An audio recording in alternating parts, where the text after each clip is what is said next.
Welcome to this edition of Collier Recap. I'm Troy Miller, and this is a recap of the November 12th Board of County Commissioners meeting.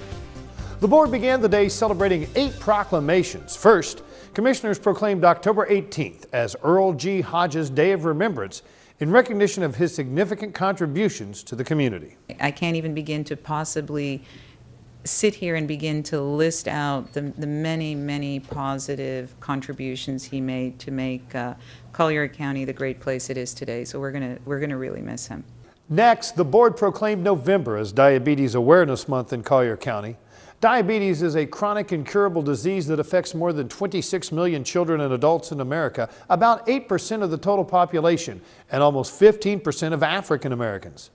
Medical statistics show that African Americans, Hispanics or Latino Americans, American Indians, and some Asian Americans and Native Hawaiians or other Pacific Islanders are at particularly high risk for type 2 diabetes and its complications. This includes a more frequent diagnosis of type 2 diabetes in children and adolescents. The proclamation was accepted by Black Affairs Advisory Board members Laverne Franklin, Vaughn Young, Frank Cummings, Deborah Johnson Hubbard, Diane Keys, Jennifer Williams, and Darling Smith. November 12th was proclaimed as Chief Kingman Schultz Day in honor of his 2013 Florida Fire Chief of the Year Award. Thank you, Madam Chairwoman, Commissioners, Mr. Manager. This is very much appreciative and not necessary, but I have to tell you that any amount of success that I'm being recognized for is really a direct reflection on the efforts of my organization that I represent, and under the leadership of Chairman Page and Chairman Stedman, my executive staff, Assistant Chief Nolan Sapp, Deputy Chief Biondo, Director Bishop, my administrative assistant, Nicole Cheser, and the leadership of President Chris Tobin and Local 2396. We're really proud of what we've accomplished over the last year or so as a team, and we're just so proud to be a part of Collier County, and we look forward to continuing that effort and being leaders in the fire rescue service. So thank you very much on behalf of all my members. Next, commissioners proclaimed November 16th as Florida Panther Festival Day. The goal of the festival is to educate attendees about the Florida panther while promoting the safe coexistence of people, pets, livestock, and wildlife through a fun and family-oriented event. The festival is Saturday, November 16th at North Collier Regional Park. The commissioners then celebrated a proclamation designating November 10th through 16th as Hunger and Homeless Awareness Week in Collier County. The purpose of the week is to educate the public about the many reasons individuals are hungry and homeless, including the shortage of affordable housing in Collier County for very low-income residents, and encourage support for homeless assistance providers. The Hunger and Homeless Coalition of Collier County and faith communities to end homelessness recognize that hunger and homelessness continues to be a serious problem for many individuals and families in Collier County, where adequate housing is limited. The proclamation was accepted by Deborah Marr, Executive Director, Hunger and Homeless Coalition, and David Flood, Faith Communities to End Homelessness. Commissioners then proclaimed November 24th through 30th as Farm City Week in Collier County. Farm City Week is a time set aside to recognize and honor the contributions of the county's agriculturalists and to strengthen the bond between urban and rural citizens. The high point of Farm City Week is the annual Farm City Barbecue, presented by the Greater Naples Chamber of Commerce and local businesses and agricultural leaders. Proceeds from the Farm City Barbecue benefit local youth leadership development programs through the Collier County 4-H Association, Youth Leadership Collier County Junior Deputies League, and Collier County Key Clubs. The proclamation was accepted by Sheriff Kevin Rambosk, Chair of the 2013 Farm City Executive Committee, and Farm City Barbecue Board members. November 11th through 17th was designated by the board as Florida Veterans Foundation Week in Collier County. In 2008, the Florida legislature established the Florida Veterans Foundation as a direct support organization to the Florida Department of Veterans Affairs. Absolutely. Florida has approximately 1.6 million veterans who served in various conflicts from World War II through the wars in Iraq and Afghanistan. The Florida Veterans Foundation serves, supports, and advocates for Florida veterans to improve their well-being and seeks to become a force and a presence in Collier County to serve area veterans. The final proclamation of the day designated November as Local Organic Food Month in Collier County. to celebrate and honor local organic farms and local restaurants that serve locally grown organic food. Collier County is renowned for its locally grown organic food and for the local artisanal restaurants that serve nutritionally prepared local organic food, creating a connection between people and their food resources from the farmer to the chef. The Board of County Commissioners supports the economic success of local organic farms and artisanal restaurants, recognizing that they enhance our quality of life, play a key role in creating a healthier community, and that buying locally grown and served food ensures that these businesses continue to thrive.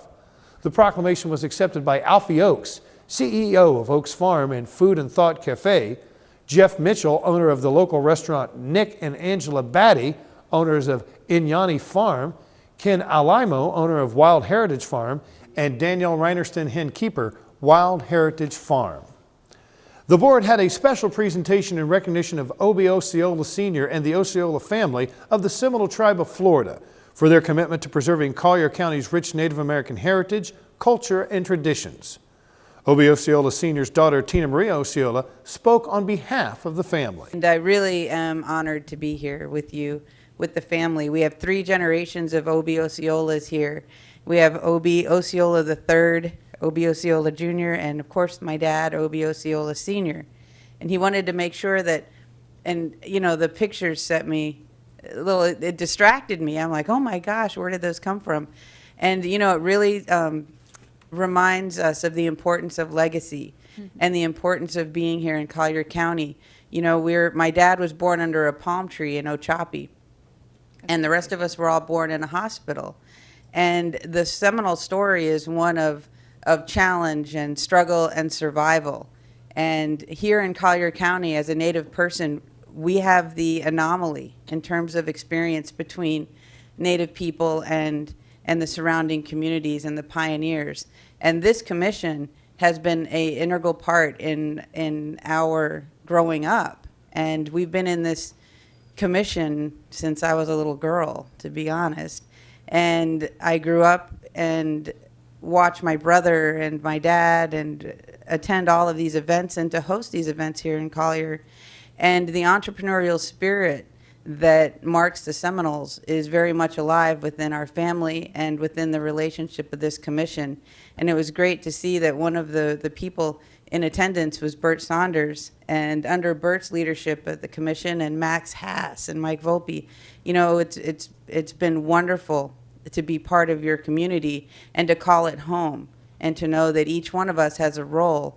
And so, you know, we grew up dancing for the public and performing at the Collier County Museum for Ron Jamro and attending private school at St. Anne's. And we did all of that. And it's just really remarkable to look back and to realize that the legacy that we're building for Obi Osceola III over there is one that we can say we're proudly doing in Collier. So, you know, we've come a long way from having a village on the East Trail to having a national construction company that's building, you know, and not to be stereotypical, but, you know, that's doing casino development around the world. And so it's very, very remarkable to be before you today, being a Seminole, being an Osceola, and building a legacy that our grandchildren and children that we will never meet, that will call us grandmother and grandfather, and to know that we're doing it here in Collier County. So thank you. The award was accepted by several members of the Osceola family, including Obi Osceola Sr., Obi Osceola Jr., and Obi Osceola III. Next, the board presented the November 2013 Business of the Month Award to the Harmon Meek Gallery. The Harmon Meek Gallery has provided Naples residents and visitors with works of art by major American artists since 1964. Before Naples had any art museum, the gallery provided tours to area schools and art education programs.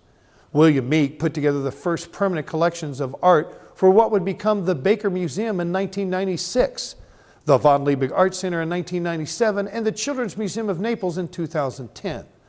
The gallery has supported a number of organizations in the community through art raffles, special exhibitions, and cash donations. Congratulations to the Harmon Meek Gallery for being the Collier County Business of the Month for November 2013. The board heard a recommendation to consider approving the 2013 Cycle 1 of the Growth Management Plan amendments for a transmittal to the Florida Department of Economic Opportunity for review and comments response. 3 petitions were included in the amendments, and all have been forwarded by the board for comment and response. These GMP amendments will be back before the board after they are reviewed for their final hearing and acceptance.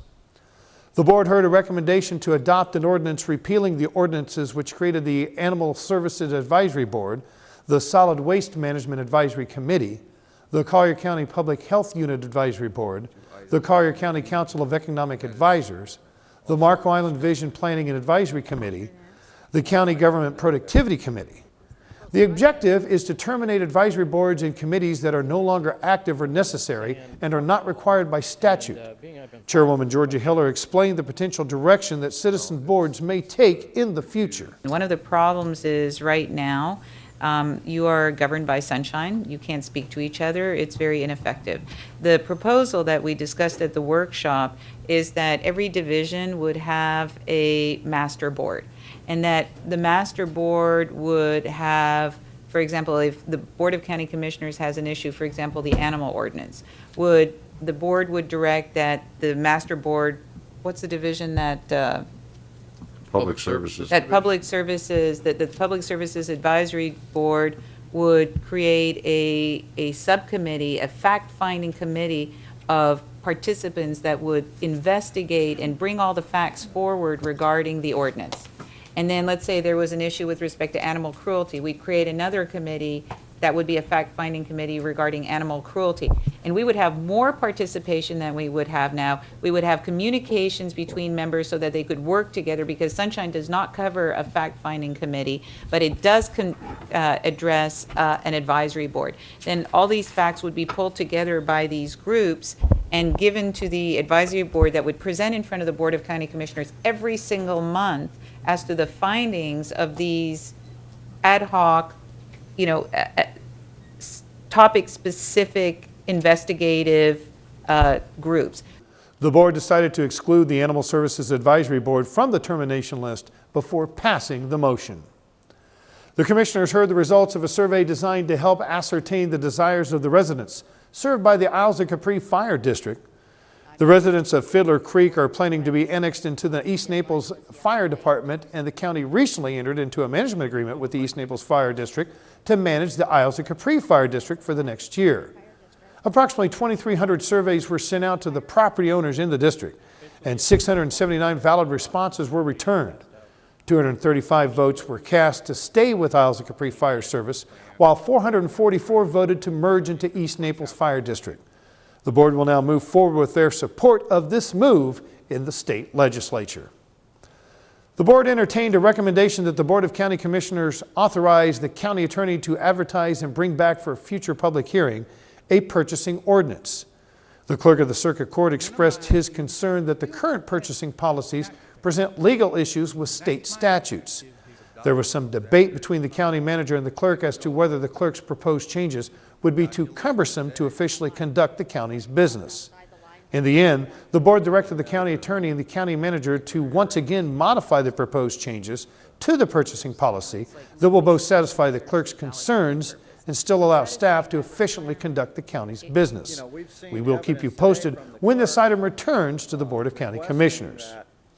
That's all for this edition of Collier Recap, your recap of Collier County Board of County Commissioners meetings. Now, if you want to review all or part of any county commission meeting, visit colliergov.net and click on the video archive section. Once in the archive section, select the meeting you want to review. For BCC meetings, you can use the convenient drop-down menu to select and jump to any item you are interested in. For additional information on Collier County government, visit our Facebook page at facebook.com/CollierGov. You can also check out videos about county government services at the Collier Gov YouTube channel. I'm Troy Miller. Thanks for watching Collier Recap. We'll see you next time.